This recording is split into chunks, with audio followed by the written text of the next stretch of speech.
ಪಶ್ಚಿಮ ಬಂಗಾಳ ರಾಜಕೀಯದಲ್ಲಿ ಐತಿಹಾಸಿಕ ಬೆಳವಣಿಗೆ ನಡೆದಿದೆ. ವಿಧಾನಸಭಾ ಚುನಾವಣೆಯಲ್ಲಿ ಭರ್ಜರಿ ಗೆಲುವು ಸಾಧಿಸಿರುವಂತಹ ಬಿಜೆಪಿ ಹಿರಿಯ ನಾಯಕ ಸುವೇಂದು ಅಧಿಕಾರಿ ಅವರನ್ನ ರಾಜ್ಯದ ಮೊದಲ ಬಿಜೆಪಿ ಮುಖ್ಯಮಂತ್ರಿಯಾಗಿ ಘೋಷಿಸಿದೆ. ಅವರು ನಾಳೆ ಬೆಳಗ್ಗೆ 11 ಗಂಟೆಗೆ ಮುಖ್ಯಮಂತ್ರಿಯಾಗಿ ಪ್ರಮಾಣ ವಚನವನ್ನು ಸ್ವೀಕರಿಸಲಿದ್ದಾರೆ. ನಂದಿಗ್ರಾಮ ಹಾಗೂ ಭವಾನಿಪುರ ಕ್ಷೇತ್ರಗಳಲ್ಲಿ ಮಮತಾ ಬ್ಯಾನರ್ಜಿ ಅವರನ್ನ ಸೋಲಿಸುವ ಮೂಲಕ ಸುವೇಂದು ಅಧಿಕಾರಿ ಬಂಗಾಳ ರಾಜಕೀಯದಲ್ಲಿ ಬಿಜೆಪಿ ಪ್ರಮುಖ ಮುಖವಾಗಿ ಹೊರಹೊಮ್ಮಿದ್ರು. ಇದೀಗ ಅವರ ನೇತೃತ್ವದಲ್ಲೇ ರಾಜ್ಯದಲ್ಲಿ ಮೊದಲ ಬಾರಿಗೆ ಬಿಜೆಪಿ ಸರ್ಕಾರ ರಚನೆಯಾಗ್ತಾ ಇದೆ. ನೀವು ಸಣ್ಣ ಆಗ್ಬೇಕಲ್ವಾ? ಅದು ಒಂದು ಉತ್ತಮ ಆಹಾರದಿಂದ ಸಣ್ಣ ಆಗ್ಬೇಕಲ್ವಾ? ಪ್ರತಿದಿನ ನಮ್ಮ ಜೀನಿ ಸ್ಲಿಮ್ ನ ಯೂಸ್ ಮಾಡಿ ಯಾವುದೇ ಸೈಡ್ ಎಫೆಕ್ಟ್ ಇಲ್ದಂಗೆ ನೀವು ಸಣ್ಣ ಆಗ್ತೀರಾ. ಬಿಜೆಪಿ ವಿಧಾನಸಭಾ ಪಕ್ಷದ ನಾಯಕನ ಆಯ್ಕೆಗಾಗಿ ಕೇಂದ್ರ ಗೃಹ ಸಚಿವ ಅಮಿತ್ ಶಾ ಪಶ್ಚಿಮ ಬಂಗಾಳಕ್ಕೆ ಆಗಮಿಸಿ ಹೊಸದಾಗಿ ಆಯ್ಕೆಯಾದಂತಹ ಶಾಸಕರೊಂದಿಗೆ ಸಭೆಯನ್ನ ಕೂಡ ನಡೆಸಿದ್ರು.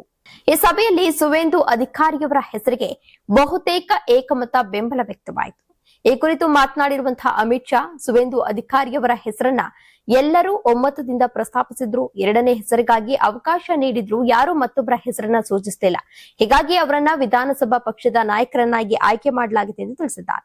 ಇನ್ನು ಶನಿವಾರ ಬೆಳಗ್ಗೆ ಅಂದ್ರೆ ನಾಳೆ ಬೆಳಗ್ಗೆ ಕೋಲ್ಕತ್ತಾದ ಬ್ರಿಗೇಡ್ ಮೈದಾನದಲ್ಲಿ ನಡೆಯಲಿರುವಂತಹ ಪ್ರಮಾಣ ವಚನ ಸಮಾರಂಭಕ್ಕೆ ಪ್ರಧಾನಿ ನರೇಂದ್ರ ಮೋದಿ ಸೇರಿದಂತೆ ಹಲವು ಕೇಂದ್ರ ಸಚಿವರು ಹಾಗೂ ಬಿಜೆಪಿ ಆಡಳಿತದ ವಿವಿಧ ರಾಜ್ಯಗಳ ಮುಖ್ಯಮಂತ್ರಿಗಳು ಕೂಡ ಭಾಗವಹಿಸಲಿದ್ದಾರೆ.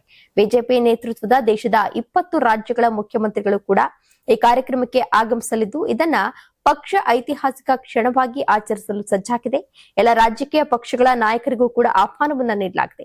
ಒಟ್ಟಿನಲ್ಲಿ ಪಶ್ಚಿಮ ಬಂಗಾಳದಲ್ಲಿ ಮೊದಲ ಬಾರಿಗೆ ಬಿಜೆಪಿ ಸರ್ಕಾರ ಅಧಿಕಾರಕ್ಕೆ ಬರ್ತಾ ಇರೋದು ರಾಜ್ಯ ರಾಜಕೀಯದಲ್ಲಿ ಮಹತ್ವದ ತಿರುವಾಗಿದ್ದು, ಸುವೇಂದು ಅಧಿಕಾರಿಯವರ ಪ್ರಮಾಣ ವಚನ ಸಮಾರಂಭ ದೇಶದ ರಾಜಕೀಯ ಗಮನ ಸೆಳೆದಿದೆ.